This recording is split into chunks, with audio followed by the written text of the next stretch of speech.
साथियों, आप सभी का इस प्लेटफॉर्म पर स्वागत है। यहाँ पर हम लोग सोसाइटी से संबंधित एक मुद्दे जिसका शीर्षक है जनसांख्यिकी लाभांश और बुजुर्ग आबादी। यह जो आर्टिकल है ये जनसत्ता का जो न्यूज़पेपर आता है उसके 7 जुलाई 2023 के संस्करण में ये संपादकीय दिया गया है, जिसको मनीष कुमार चौधरी जी के द्वारा लिखा गया है।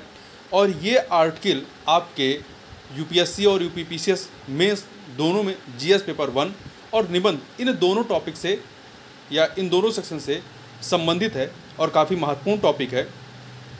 इससे प्रश्न बन सकते हैं और इसके आंकड़ों को या इसके तथ्यों को आप कहीं पर इस्तेमाल कर सकते हैं। तो चलिए प्रारंभ करते हैं इसको। जनसांख्यिकीय लाभांश यानी डेमोग्राफिक डिविडेंड के बारे में बातें तो बहुत की जाती हैं, लेकिन क्या यह वह वास्तविक है? क्या किसी देश की बढ़ती आबादी से इस लाभांश को प्राप्त किया जा सकता है? ऐसा है तो आबादी के किस वर्ग से इस तरह का लाभ मिलता है? यह सर्वविदित है कि युवा आबादी बड़ा उत्पादक कार्यबल होती है और यह आर्थिक विकास के इंजन के रूप में कार्य करती है। भले तथ्यों पर यह धारणा खरी उतरती हो कि युवा आबादी से ही जनसांख्यिकीय लाभांश का अधिकतम लाभ मिलता है, लेकिन यह 100% सही नहीं है। दुनिया की सबसे बड़ी अर्थव्यवस्थाओं संयुक्त राज्य अमेरिका, यूरोप से लेकर जापान तथा चीन तक की आबादी बूढ़ी होती जा रही है। वैश्विक स्तर पर अगले 30 वर्षों में 65 और उससे अधिक आयु के लोगों की संख्या जो 2021 में 76.1 करोड़ थी, बढ़ करके 2050 में 1.6 अरब होने की उम्मीद है। नए संयुक्त राष्ट्र जनसंख्या अनुमानों के अनुसार तब तक यूरोप और उत्तरी अमेरिका में हर 4 में से एक व्यक्ति 65 वर्ष या उससे अधिक आयु का होगा। तेजी से बढ़ती उम्र ने वैश्विक अर्थव्यवस्था के भविष्य के बारे में चिंताओं को जन्म दिया है। कुछ अध्ययनों से पता चला है कि वृद्ध समाज में जनसंख्या के आय स्तर में वृद्धि धीमी हो जाती है। फिर भी इस बात के प्रमाण बढ़ रहे हैं कि अगर उन्नत अर्थव्यवस्थाएं अपने बुजुर्गों के अच्छे स्वास्थ्य को बनाए रखने में सक्षम होती हैं, तो वे न केवल उम्र बढ़ने के आर्थिक नुकसान को कम कर सकती हैं, बल्कि इसे एक लाभ में भी बदल सकती हैं।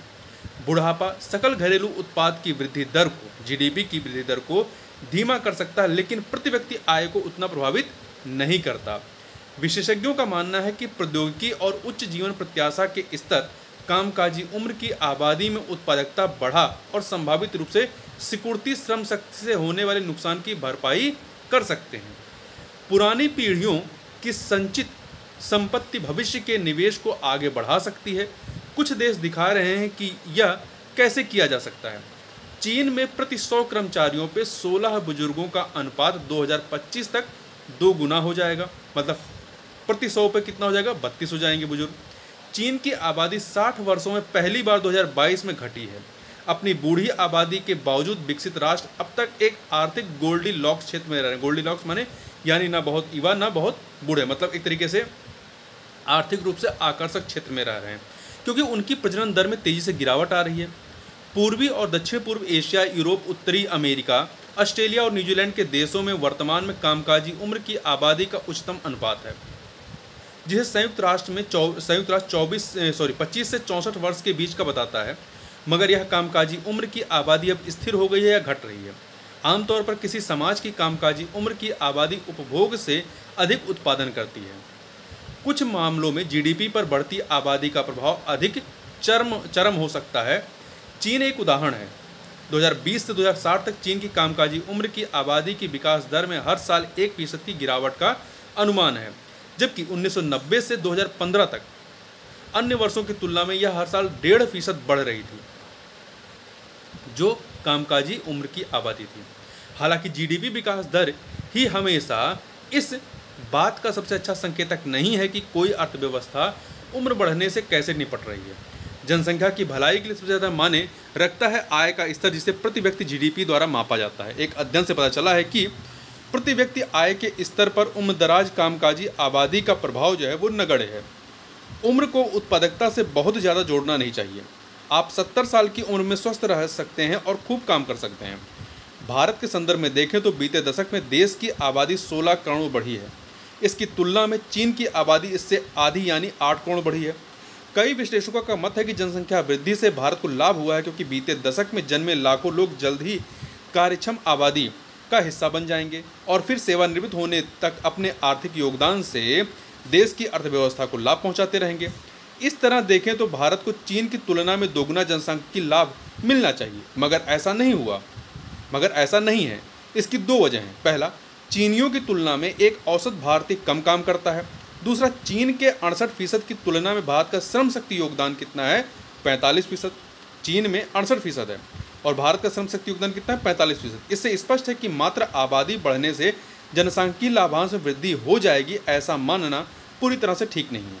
इसके लिए कई अन्य कारक भी जिम्मेदार होते हैं। एक बड़ा कारण यह भी है कि हमारे देश के विभिन्न राज्यों की विकास दरों में जमीन आसमान का फर्क है, क्योंकि विकास को लेकर हर राज्य की प्राथमिकताएं अलग अलग हैं।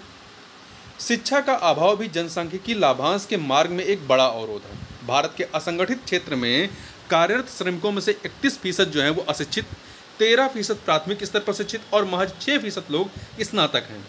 वैश्विक स्तर पर देखें तो औपचारिक रूप से कुशल श्रमिकों का अनुपात कुल कार्यबल के रूप में चीन में 24%, मतलब वहाँ पे जो कुल कार्यबल है उसका 24% जो है वो कुशल श्रमिक हैं। संयुक्त राज्य अमेरिका में यह आंकड़ा 52% है, ब्रिटेन में 68% और जापान में 80% है, जबकि भारत में यह मात्र 3% है। मतलब जितना कार्यबल है उसका केवल 3% ही जो है वो कुशल श्रमिक हैं। यही कारण है कि भले श्रम शक्ति में प्रतिवर्ष 1.5 करोड़ अतिरिक्त लोग जुड़ जाते हैं, लेकिन प्रतिवर्ष रोजगार मात्र 12 से 15 लाख लोगों को ही मिल पाता है। अगर हमने अपनी कार्यशक्ति सहभागिता दर नहीं बढ़ाई और कामगारों को कौशल नहीं सुधारा तो चाहे जितना जनसांख्यिकीय लाभांश हो उससे हमें ज़्यादा फायदा नहीं मिलने वाला। जनसांख्यिकीय लाभांश वह भी हो सकता है जो उम्र बढ़ने वाली आबादी के साथ आता है। गौरतलब है कि वृद्ध समाज श्रम बचत प्रौद्योगिकियों के अधिक तेजी से अपनाते हैं, ऐसी प्रौद्योगिकी जिसमें उनका श्रम बचे, अधिक पूंजी गहन बनाते हैं। पहली चीज़ कि वृद्ध समाज श्रम बचत प्रौद्योगिकियों को अधिक तेजी से अपनाते हैं और अधिक पूंजी गहन बनाते हैं, जिससे अन्य देशों की तुलना में प्रति व्यक्ति आय अधिक होती है। अर्थशास्त्री बताते हैं कि उम्र बढ़ने पर ध्यान केंद्रित करने में देश अक्सर अपनी कार्य आयु वाली आबादी का बेहतर उपयोग करने में विफल हो रहे हैं। संभव है कि हमारे पास बढ़ती उम्र की आबादी हो, लेकिन वर्तमान में हमारे पास बहुत सारे बेरोजगार युवा भी हैं।